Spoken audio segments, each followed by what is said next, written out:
So if you've recently started your own consulting business or thinking of it, you might be wondering, how am I going to get leads? Generating leads, generating sales is one of the most important elements of running any kind of business. And that's what we're going to be talking about this week. So you might have been a business owner for a while. Maybe you're running a startup. Maybe you're thinking of starting a business. One of the essential things that you've got to get your head around is, how do I generate leads? Because if you don't get sales in your business, you are dead in the water. So we're talking to an expert on lead generation today. Ryan, welcome. Ryan Gray from Argonyx. You're going to tell us a little bit about lead generation. So what are some of the things that people get wrong or really struggle with in terms of lead generation? Yeah, thanks, Rob. There's a lot of things in terms of lead generation.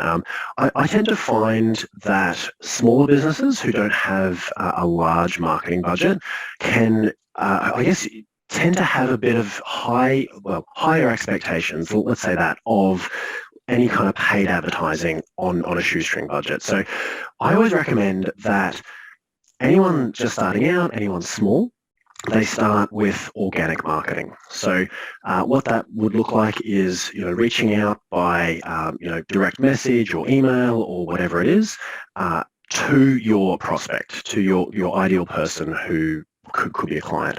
So there's essentially no cost. The cost is time, and you could at some point hire a virtual assistant to take that off your hands.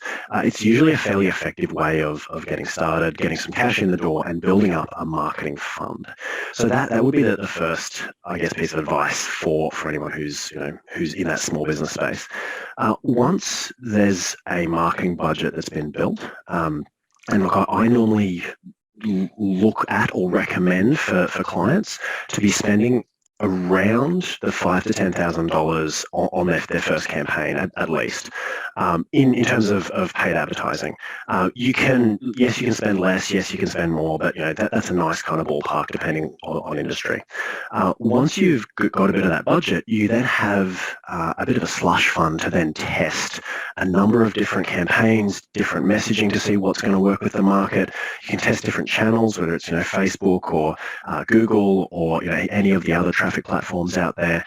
But you're not as worried because you can test and you can measure and you can actually then pick the best messaging, the best graphics, the best everything about the campaign without having to worry about, I'm relying on my month one to pay for month two, and if this doesn't work, it's all over. That's probably the biggest mistake that I see is smaller and sometimes medium businesses that are starting brand new campaigns. Yeah, and I'm thinking of, the word that's coming to mind there is sort of guerrilla marketing. And I'm going to ask you in a minute what sort of percentage of sales we should spend on marketing. But, if you've got no budget up front, there's so much you can be doing on social media. And maybe we'll do another video shortly on content marketing.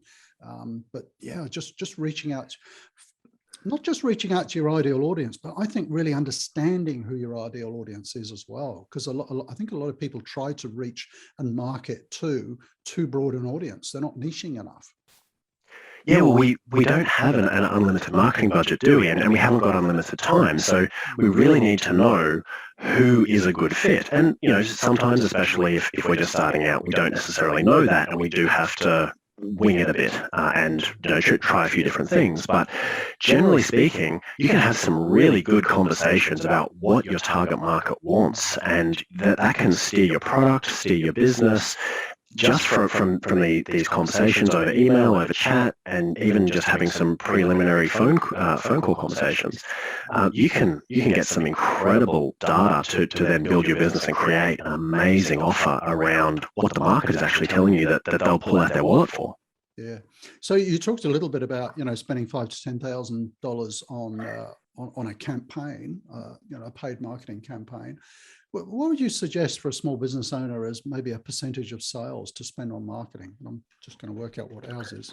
Yeah, sure. Too much on marketing. I don't think you can ever spend too much on marketing. It's like it really does depend on the size of the business. Now, if the business is big, it's going to be a much smaller percentage. I've worked with businesses who are spending up to 5% of their revenue on marketing. And that ends up being, $500,000 or like $1 million. Like, and so that's their 5%. Whereas a small business, could be looking at spending up to 15% of their revenue. Now, I have had times in our businesses where we've actually spent 30%, so essentially our whole profit margin, reinvesting that back into marketing because we wanted to grow. And at that time, that was all we wanted to do. We just wanted to grow. In terms of ballparks, that would be my recommendation. Yeah, I'd certainly support that. I mean, we go over the top a little bit on marketing, only because we have a really big sort of internal marketing team, and I love marketing, so we spend a lot on it. But one of the things, regardless of your marketing budget, of course, is what's that saying from way back? Everybody wants to know, or I think it was kind of pre-online marketing, wasn't it? Every marketing director would love to know which bit of their marketing budget was effective. We spent $10 million and we generated $100 million of sales, but which bit of the spend actually got the sales? With online marketing, we can do that very accurately, of course. Yes.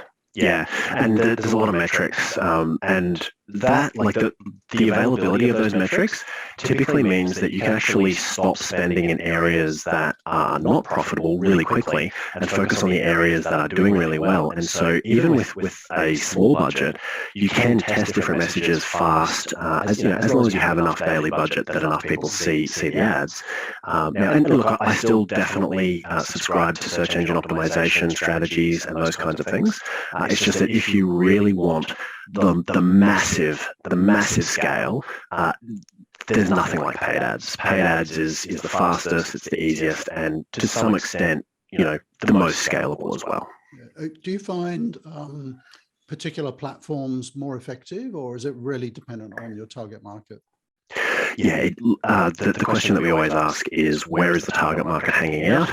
Okay, great. If they're not on Facebook or if they're not on Google, then great. Shift to something that's a bit more new and trendy. If they're younger, like your TikToks or your Snapchats, and although Snapchat's getting older now. Yeah, it's interesting you say that. A friend of mine is actually a financial planner in the US.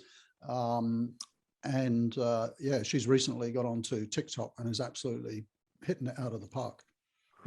She's not a teen, she's a business lady in the financial sector, and she's knocking it out of the park on TikTok. So it's pretty surprising sometimes. Exactly. And this comes back to the testing and measuring. If you test and measure everything, then you'll know where it's best to invest your dollars. And so, she would have had a small budget that she invested into TikTok. It would have kicked some goals, and then great, let's invest some more. Great, it's still kicking goals. Let's keep investing until it stops kicking goals.